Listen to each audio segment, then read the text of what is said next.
To illiterate. आज का पहला क्वेश्चन है, माइग्रेशन ट्रैकिंग सिस्टम एप्लीकेशन विकसित करने वाला पहला राज्य कौन सा है? Which is the first state to develop migration tracking system MTS application? Option Bihar, Gujarat, Uttar Pradesh या महाराष्ट्र। इसका सही आंसर हो जाएगा महाराष्ट्र। आगे देख लेते हैं। महाराष्ट्र सरकार ने कमजोर मौसमी प्रवासी कामगारों की आवाजाही का नक्शा बनाने के लिए एक वेबसाइट आधारित migration tracking system MTS application विकसित किया है। राज्य के महिला एवं बाल विकास विभाग ने इसे पिछले साल नवंबर में उच्च आदिवासी आबादी वाले 6 जिलों में एक पायलट परियोजना के रूप में लॉन्च किया था। इसका उद्देश्य आंगनवाड़ी लाभार्थियों को उनके मौसमी प्रवास के दौरान ICDS सुविधा का पता लगाना और उन्हें पोर्ट करना है। आज का सेकंड क्वेश्चन है, एक्सपोर्ट प्रमोशन कैपिटल गुड्स योजना किस मंत्रालय से जुड़ी है? Export promotion capital good EPCG scheme is associated with which union ministry? Option ministry of MSME, ministry of commerce, ministry of external affairs and ministry of finance. इसका correct answer विदेश मंत्रालय, ministry of external affair. वाणिज्य मंत्रालय ने export promotion capital goods EPCG की योजना के तहत विभिन्न प्रक्रियाओं में ढील दी है। इस योजना के तहत पूंजीगत वस्तुओं के आयात को निर्यात दायित्व के अधीन शुल्क मुक्त करने की अनुमति है। अनुपालन आवश्यकताओं को कम करने और व्यवसाय करने में अधिक आसानी, अधिक सुविधा के लिए छूट की घोषणा की गई है। थर्ड क्वेश्चन है, poison pill which was seen in the news is associated with which field? खबरों में रहा जहर विधेयक किस क्षेत्र से संबंधित है? औषधीय उद्योग, खाद्य सुरक्षा, कंपनी का अधिग्रहण या वायरोलॉजी? सही आंसर होगा कंपनी का अधिग्रहण। देखिए, विलय और अधिग्रहण से संबंधित वित्त के क्षेत्र में सीमित अवधि के शेयरधारक अधिकार योजना को जहर की गोली के रूप में भी जाना जाता है। हाल ही में एलन मस्क की टेकओवर बोली के जवाब में ट्विटर ने जहर की गोली को अपनाया है, जो मौजूदा शेयरधारकों ट्रेडिंग मूल्य पर छूट पर किसी कंपनी में नए जारी किए गए शेयर खरीदने की अनुमति देता है। यह बदले में खरीद योजना को बेहद महंगा और जटिल बना देगा। और ये आज का फोर्थ क्वेश्चन, किस राज्य ने सिद्धलिंग स्वामी की जयंती को एकीकरण दिवस के रूप में मनाने की घोषणा की है? Which state has announced to celebrate the birth anniversary of Siddhalinga Swami as integration day? Uttar Pradesh, option B Gujarat, option C Karnataka, option D Haryana. इसका करेक्ट आंसर हो जाएगा ऑप्शन सी कर्नाटक। कर्नाटक के मुख्यमंत्री बसवराज बोम्मई ने घोषणा की कि सिद्धलिंग स्वामी की जयंती को एकीकरण दिवस के रूप में मनाया जाएगा। कर्नाटक के मुख्यमंत्री बसवराज बोम्मई ने घोषणा की कि सिद्धलिंग स्वामी की जयंती को एकीकरण दिवस के रूप में मनाया जाएगा। गट्स में तोताद्रे मठ के सिद्धलिंग स्वामी एक विचारक और दार्शनिक थे। उन्होंने कटप्पा गुड्डा बचाओ आंदोलन का नेतृत्व किया, जिसने सरकार को इससे वन्य जीव अभयारण्य घोषित करने के लिए मजबूर किया। देखिए, next question, research design and standards organisation function under which organisation? अनुसंधान, डिजाइन और मानक संगठन किस संगठन के तहत कार्य करता है? ऑप्शन देख लेते हैं। Option A ISRO, option B DRDO, option C Indian railway, option D Indian air force. इसका करेक्ट आंसर भारतीय रेल, इंडियन रेलवेज। अनुसंधान, डिजाइन और मानक संगठन भारतीय रेलवे के तहत कार्यरत एक शोध संगठन है। भारतीय रेलवे ने घोषणा की है कि अनुसंधान, डिजाइन और मानक संगठन द्वारा B5 बायोडीजल वाले डीजल इंजनों के संचालन का परीक्षण किया गया है। बायोडीजल का प्रयोग आरंभ में एक पायलट के रूप में डीजल इंजनों को चलाने के लिए किया जा सकता है।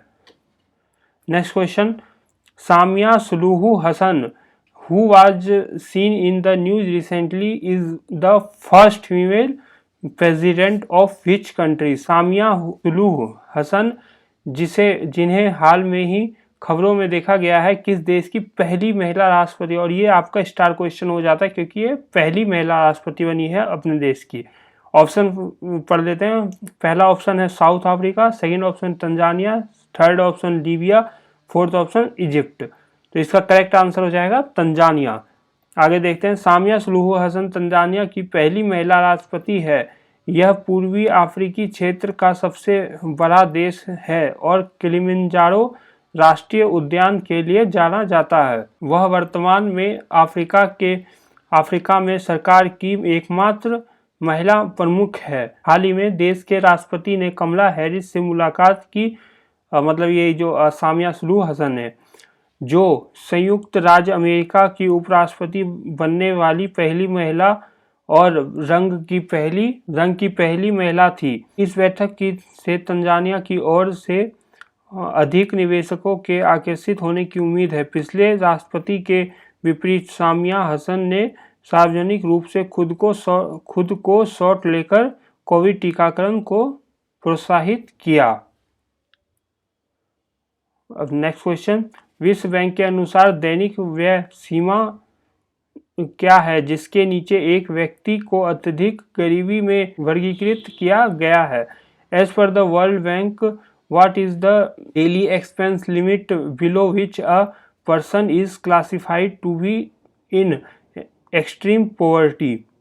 इसका ऑप्शन देख लें। Option first USD 1.9, USD 2.5, option C USD 3.2, option D USD 5.0। इसका करेक्ट आंसर हो जाएगा USD 1.9। विश्व बैंक के अनुसार अत्यधिक गरीबी को प्रतिदिन 1.90 अमेरिकी डॉलर लगभग 145 से कम पर रहने वाले लोगों की संख्या के संदर्भ में मापा जाता है। विश्व बैंक ने हाल ही में एक कामकाजी पत्र जारी किया जिसका शीर्षक है, भारत में गरीबी पिछले दशकों में गिरावट आई है लेकिन उतना नहीं जितना पहले सोचा गया था।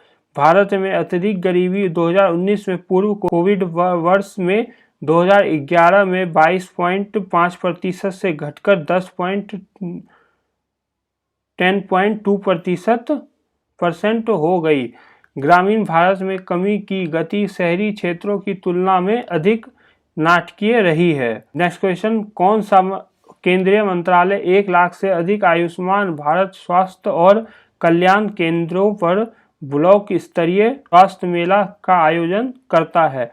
विच union minister organisation block level health meals at more than 1 lakh Ayushman Bharat health and wellness centre? Option देख लेते हैं। ऑप्शन ए महिला एवं बाल विकास मंत्रालय, ऑप्शन बी स्वास्थ्य मंत्रालय, ऑप्शन सी सामाजिक न्याय और आधिकारिक मंत्रालय, ऑप्शन डी शिक्षा मंत्रालय। इसका करेक्ट आंसर, क्योंकि आयुष्मान भारत जो है वो स्वास्थ्य से जुड़ा हुआ है, इसीलिए इसका करेक्ट आंसर स्वास्थ्य मंत्रालय। आगे पढ़ते हैं हम। केंद्रीय स्वास्थ्य मंत्रालय देश भर में 1 लाख से अधिक आयुष्मान भारत स्वास्थ्य और कल्याण केंद्र पर ब्लॉक स्तरीय स्वास्थ्य मेला का आयोजन कर रहा है। यह सभी राज्यों, केंद्र शासित प्रदेशों और संबंधित मंत्रालयों से जैसे महिला एवं बाल विकास, सूचना और प्रसारण, पंचायती राज, आयुष और शिक्षा के सहयोग से आयोजित किया जा रहा है।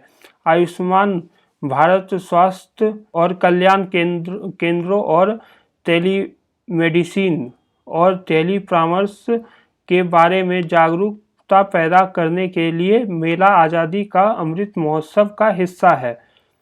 Next question, which country is the host of international water convention 2020? कौन सा देश अंतर्राष्ट्रीय जल सप्ताह जल सम्मेलन 2022 का मेजबान है? Option A Bharat, option B Singapore, option C Nepal, option D Bangladesh. इसका करेक्ट आंसर हो जाएगा ऑप्शन बी सिंगापुर। भारत के राष्ट्रीय स्वच्छ गंगा मिशन के महानिदेशक ने सिंगापुर अंतर्राष्ट्रीय जल सप्ताह जल सम्मेलन 2022 में वस्तुतः भाग लिया और भारत में अपशिष्ट जल उत्पादन, उपचार और प्रबंधन की स्थिति पर एक प्रस्तुति दी। सत्र के दूसरे भाग में अन्य विकासशील और विकसित देशों के पैनलिस्ट ने इस क्षेत्र में अपनाए गए अपने अनुभव, चुनौतियों और सर्वोत्तम प्रथाओं को साझा किया। आज का लास्ट क्वेश्चन, खबरों में नजर आने वाले प्रविंद कुमार जगन्नाथ किस देश के प्रधानमंत्री हैं? Pravind Kumar Jugnauth who was seen in the news is the prime minister of which country? A. Sri Lanka, option B Mauritius, option C Maldives, option D Malaysia. इसका correct answer option B Mauritius. Mauritius के प्रधानमंत्री प्रविंद कुमार जगन्नाथ एक उच्च स्तरीय प्रतिनिधि मंडल के साथ प्रधानमंत्री नरेंद्र मोदी के निमंत्रण पर भारत पहुंचे। जगन्नाथ जामनगर के WHO global centre for traditional medicine और गांधीनगर में global Ayush investment and innovation summit का शिलान्यास समारोह में भाग लेने के लिए तैयार हैं। ये आप आज के थे टॉप 10 क्वेश्चन। अगर वीडियो अच्छी लगी तो प्लीज़ लाइक कीजिएगा, शेयर कीजिएगा, चैनल पे पहली बार आए हैं तो सब्सक्राइब जरूर से करके जाइए। Thank you so much.